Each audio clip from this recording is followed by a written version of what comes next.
Good evening, everyone. My name's Mark Curtis. I'm a physiotherapist at Katie Copeland Physiotherapy practice on Lower Bridge Street here in Chester. And welcome to my webinar live today on Facebook in association with the Chester Marathon, half marathon and 10K guys. They've asked me to come on tonight and speak a little bit about strength and conditioning, specifically obviously for runners.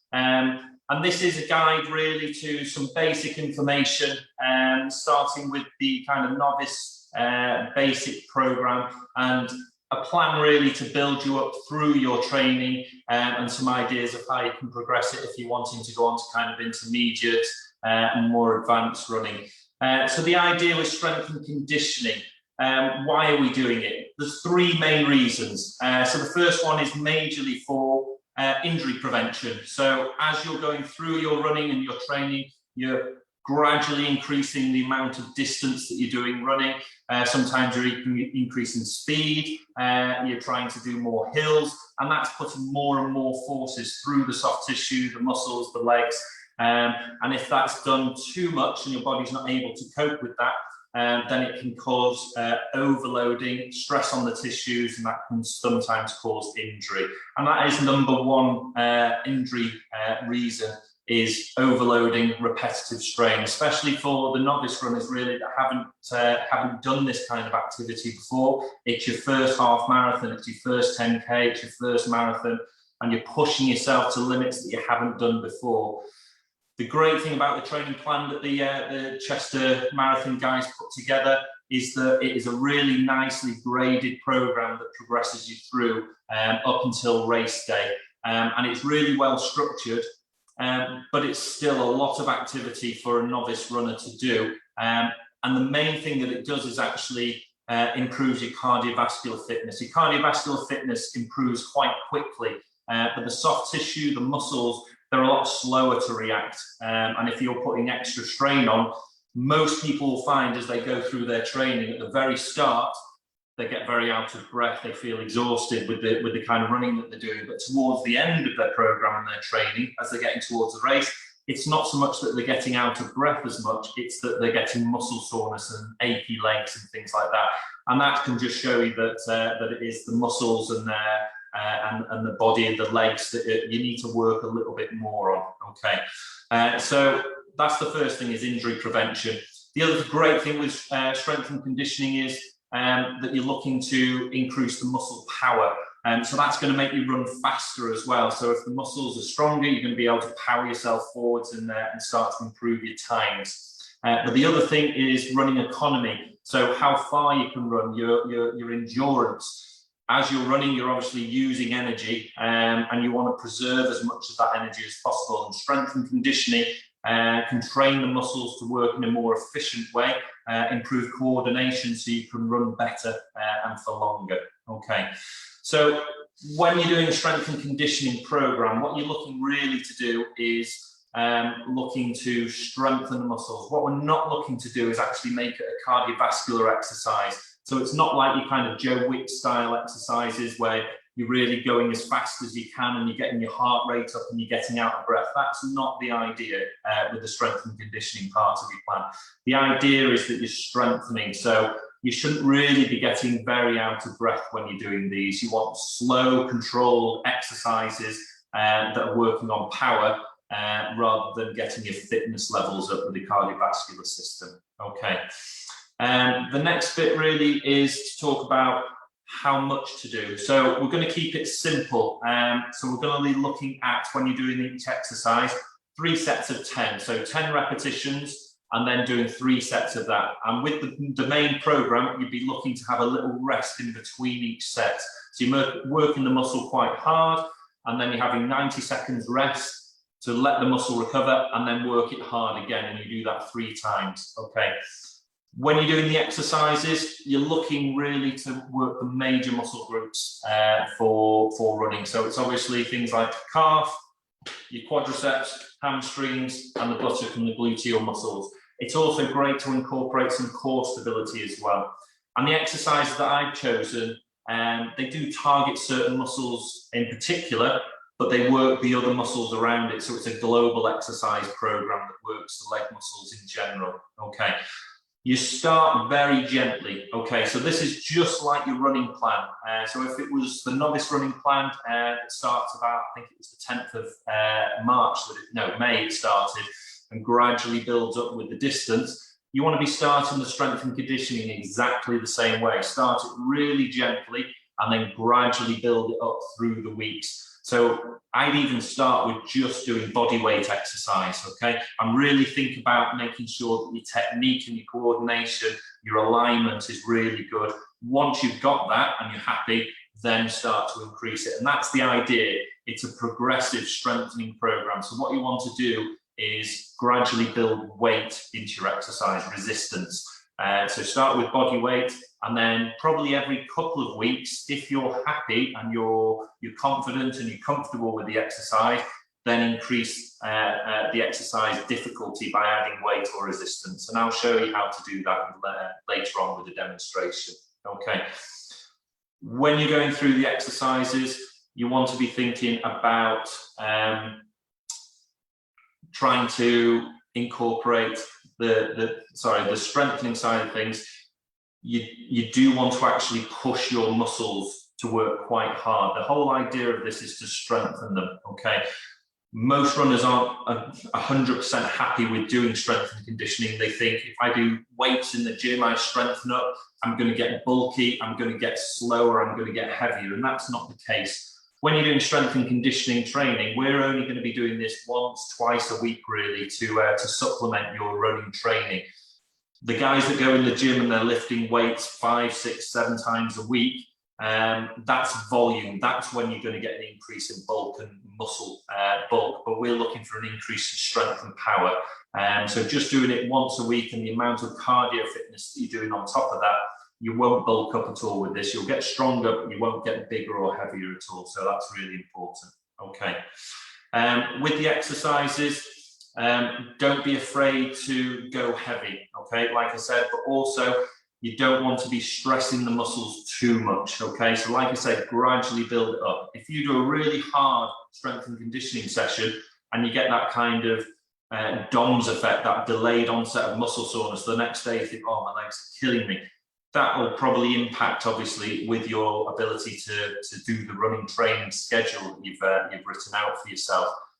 So you want to gradually improve, but don't push yourself too hard. Okay, this is supposed to supplement your training to improve things and do it gradually and help to prevent injury rather than pushing yourself too hard. Okay. So what I'm going to do is demonstrate a few of the exercises for you, and we're just going to be doing the very basic starting point with the exercises, and then we're going to progress it through the difficulty levels when you need to. So I'll be showing you the body weight exercise, and this is great that people can do this in the comfort of their own homes. You don't need any special equipment at all. When you want to progress it, then you can add on weight. I'm going to be using some of the free weights or the kettlebells and things like that, but you can use anything at all. You can hold onto a bag with tins of beans in it, or anything to add a little bit of weight and gradually progress that up. Okay. So the exercise I'm going to go through, again, we're looking for the 3 sets of 10 normally. I'm just going to do 1 set just to put the time limit down. And I'll show you after each set, I'll show you the different progressions for each exercise. Okay, so let's make a start. The first exercise we'll be looking at is just doing a simple warm-up. So with any exercise program, you want to be getting yourself warmed up a little bit, get the blood pumping, get the muscles working a little bit. And as we're running, so I thought the easiest thing to start off with is simply going into a jog on the spot. Okay, so just doing this for a couple of minutes, just to warm the body up. Again, you're not looking to go at any speed, you're not looking to get out of breath at all. You just want to warm yourself up, get the muscles ready to do some more strenuous exercise. Okay. So, what we're going to the first exercise, we're going to concentrate simply on some calf raises. Okay. So, holding on to something for a little bit of stability, you're going to raise one leg up in front of you, keeping the knee straight, and then raising up onto your tiptoe, and then back down. okay? When you're doing these exercises, you're looking for a nice, powerful upward movement and then a slow control back down. And again, you're not looking to go fast, fast, fast all the time that you get out of breath. You're just looking to do a nice controlled movement. So coming up onto your tiptoe and then slowly down again. Up onto the tiptoe, slowly down. And you're doing 10 repetitions. So that's 3, 4, 5, 6, 7, 8, 9, 10. And relax. Simple as that, okay? Then you'd have normally a 90-second rest to let the muscle recover and then do another set. So you do 3 sets in all, okay? What I'm just going to show you now is kind of the progressions that you can do. So once you've mastered that and you think, yeah, I can do 3 sets of 10, no problem at all. You're not looking to do more repetitions. What we're looking for, again, is muscle strength. So you want to add resistance. So quite simply, I'd probably start with something like a 4 or 5 kilogram weight and then do exactly the same exercise. So you're having to lift a little bit more weight at the same time, okay? You can also, to make the exercise a bit harder, is increase the range of movement with some of these, okay? So you could do it off the edge of the set, where instead of just dropping to the floor, you'd actually be dropping the heel a little bit lower, okay? So exactly the same exercise again, where you'll be coming up onto your tiptoes, and then dropping the heel down lower, so it's putting the muscle on along the length, and that'll work a little bit harder as well. But mainly, it's about increasing load. That's the key with that one. Okay, so that's working obviously predominantly the calf.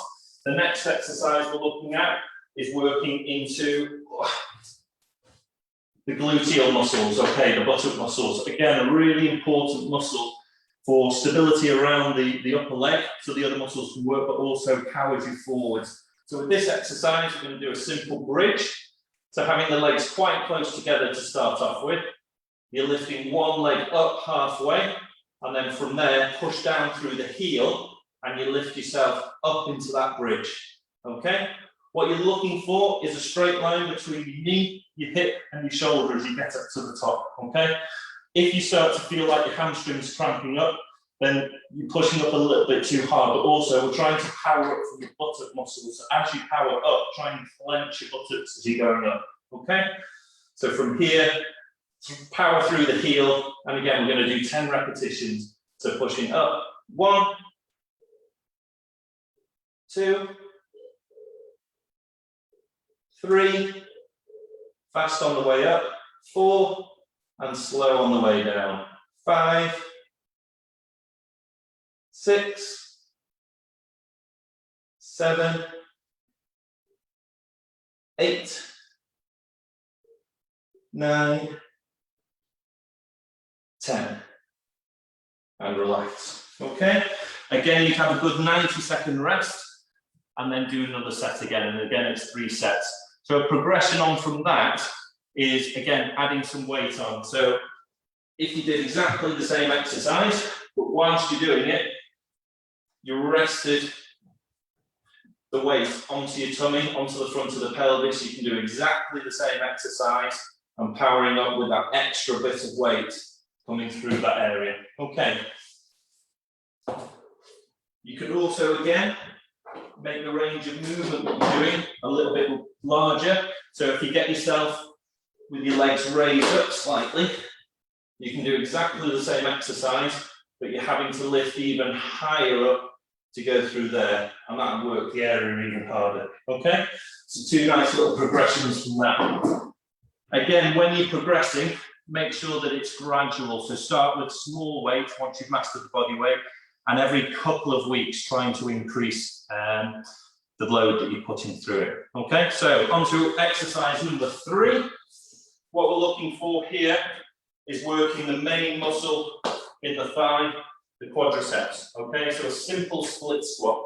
So when you're looking at the split squat, you're going to take a nice step forwards, and you're getting in the perfect position if your knee is at about 90-degree angle and the ankle as well. So you don't want the foot too close to your back knee that your knee's coming over your toes there. So think about the shin there being vertical, okay? And then that's your perfect position. So come back up to here, hands onto your hips, and you'll drop down into that split squat. So the back knee almost touches the floor, and then pushing back up again, okay? Now with this one, the alignment is really important. What we're looking for is to make sure that all the legs are straight when you're going down. So as you're coming down, you're coming into that position where the knee is straight forwards over your toes, and the back leg as well is vertical. What you don't want to do is let the knee roll in, or let the hip push out to the side, or if that knee is starting to come out or in at all. So everything in a nice straight alignment as you're doing it, okay? So with 10 repetitions of that, get yourself in the perfect position. And then from there, keep your body upright and going down, push through your heel to get back up. Slowly down, push yourself back up. 3, 4, 5, 6, 7, 8, 9, 10. Excellent. And again, have that 90-second rest and doing 3 sets of that one. Okay, so that's we worked onto the quads, the calf, the glutes. The next one that we're going to go on to is the hamstrings. Okay, so with the hamstrings, they don't really propel you forwards when you're running. What they do is actually they help control the leg coming back in the swing through phase, ready for your foot to be planted on the floor for the other muscles to power you forwards. So actually the hamstrings work in almost a lengthening action under force. So it's good to do what we call an eccentric or a dynamic stretching strengthening exercise. So the one that I like to do here is one called the Romanian Deadlift. Okay, so with this one, you're standing on one leg, and what you're doing is leaning forwards with your trunk and lifting the opposite leg behind you. The knee can bend ever so slightly, but not too much. You're not looking to drop down at all.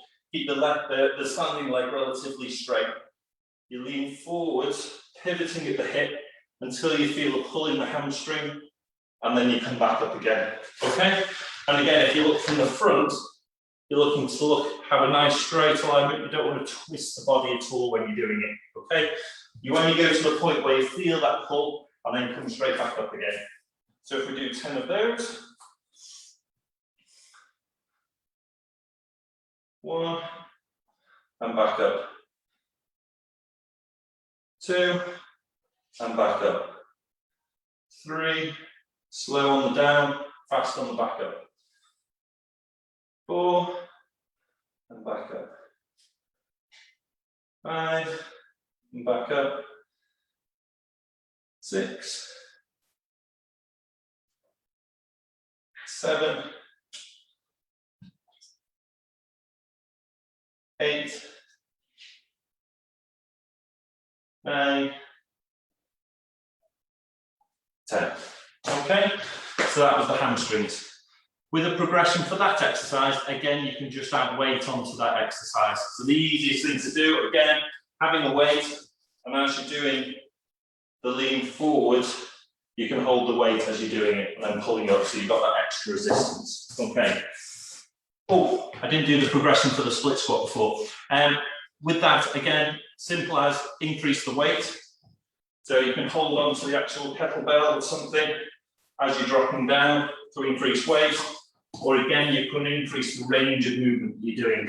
So using a step, have the back leg raised up, so therefore you're going to drop down even lower, but then also, with that foot just rested on the step, you're actually going to put more weight through the front leg, so it's working that a little bit harder. So that's called a Bulgarian split squat, where you have the back leg raised up and pushing back up from there. So that's a little progression for that one. Okay. So next one we're going to look at, the lateral stability of the hip is really important. When people are running, a lot of knee injuries tend to come from weakness around the core, and especially the lateral hip. So as we're running and you actually land on the leg, you see a lot of people where their pelvises will actually drop or their knee rolls in as they land. And that can put some excessive strain on the knee, lead to some injuries. So with this, is an exercise to strengthen the lateral hip. Okay, so we're going to do a side plank with this one. So if you get into a side lying position, and what you're looking for here is a straight line between your foot, your hip, and your shoulder. So you don't want that foot to come further forwards at all. The back leg is the one that you're actually going to put most of the weight through, so that doesn't want to come forwards either. So from here, you're going to come up into the side plank position. So the bottom knee is bent, the top leg is straight. Hold that position nice and still. And then to do the repetitions, you lift the top leg off. So you're doing 1, 2, etc. As you lift, what you're looking for is not to drop the hip at all. So you want to keep that nice upward position, straight line through there, and maintain that as you're lifting the top leg. Okay? So let's do 10 repetitions of that. Come up into that position. I'm doing 1, 2, 3, 4, 5, 6, 7, 8, 9, 10, and relax. Brilliant. Right, to make that harder, and this is hard, I struggle with these even, is doing a straight leg plank, okay? So this is really difficult. When you get good at the bent knee half side planks, if you straighten both legs, hand onto your hip, you come up into that side plank position again, the ability to lift that top leg and maintain that straight line. That's quite difficult, but it's a great exercise, okay, for that lateral core stability for runners. It's a really top exercise that I like to give out, okay. So again, with that one, you're looking to come up, weight through your side of your feet, onto your elbow, keep that hip stable as you lift the top one off, okay. I'm trying to do 10 of those, that's hard, really hard, okay. Right. So the other exercise for working the core is working the abdominals. So a lot of the abdominal core stability strength that people do, for runners, it's been found that working the rotational control is important. So you're running along like this and your legs are doing the opposite. Working that lateral, that abdominal oblique strengthening, the rotational control is really good. So getting yourself into a plank is a great basic core stability exercise, but then you can add on to that by doing some rotational element, by bringing arm movements and leg movements in that try to stabilize. What you're looking for with core is keeping the torso really still as you're doing some movements with either your arms or legs, and this stays nice and strong. Okay, so what we're looking for is something like mountain climbers. So what you're looking for with a plank, you're coming onto your elbows and tuck your toes underneath and rest on your knees first, okay? And then you're looking to come into that straight line position, okay? What people tend to do, if they're not getting the right position, is just let the tummy sag down, okay? And that way you're not really engaging the core. What you want to make sure is you're not arching the back at all. You tuck your tailbone under and you hold in from the abdominals as you're doing this, okay?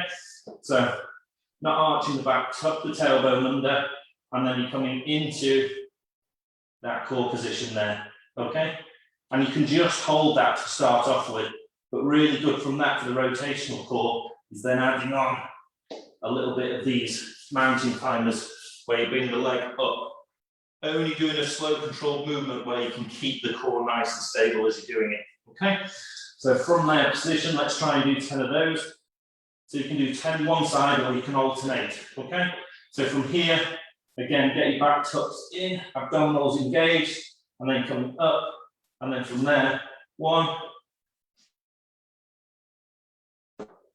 3, 4, 5, 6, 7, 8, 9, 10, and then drop down.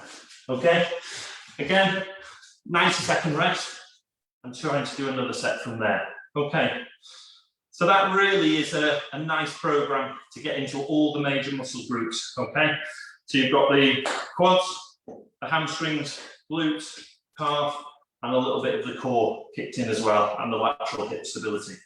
So that's my program, okay, and some of the basics. With your progressions, like I said, you want to make sure that you gradually build that up. Start gentle, start with just body weight, and make sure you've got control over the movements first. Once you have got control, that's when you start to increase the load. And do it gently. If it was increasing weight, only do it every couple of weeks, okay? The other thing with your training plan, every 4 weeks, you'll notice that your long run actually drops down, a recovery week. And I'd say it is exactly the same should be for the strength and conditioning. If you keep pushing your body more and more and more and more, you can go into that overloading. Having every 4th week, you just drop down slightly, that can really help recovery and actually help your progression, because you're giving the body a bit of chance to recover, and then you can push yourself a bit harder after that. So every 4th week, I normally say to people, give your body a bit of a break. Either don't do the strength and conditioning on that week and have a complete rest, or if you have built up to doing additional weight on the exercises, drop right back down to just doing body weight, okay? And then once the next week, you can progress on again and push that, okay? The last thing then is to talk about how often to do this. So when you've got your training plan, and Dave and Chris have put a really good one on the Chester Marathon webpage. For the novice, you've got normally 3 training runs as a minimum. So you've got your 2 short training runs in the midweek, and then you've got your long run, which is your one that you're mainly increasing the distance. That's at the weekend on a Saturday or a Sunday, okay? So you need to try and incorporate your strength and conditioning once a week, maybe twice a week at a push, if you can tolerate it. But you want to do those on your rest days. Your rest days are still really important though, okay? So trying to do too much by doing running and then doing strength and conditioning, and don't put yourself, your body through too much. Make sure you do incorporate those rest days still. So if I was a novice, which pretty much I am, what I would say is, if this is a training plan that you've got from the website, you've got your long run on the Sunday, and then the day before that on the Monday, on the Saturday, and the day after on the Monday, I would still probably ensure that you stick to your rest days to recover. Rest day before your long run to make sure your body's in as good a condition to do your long, taxing, hard run. But a day afterwards, have a rest day as well to make sure that you rest and recovered. So from that, you've got your short runs, normally on a Wednesday and a Friday on the training plan.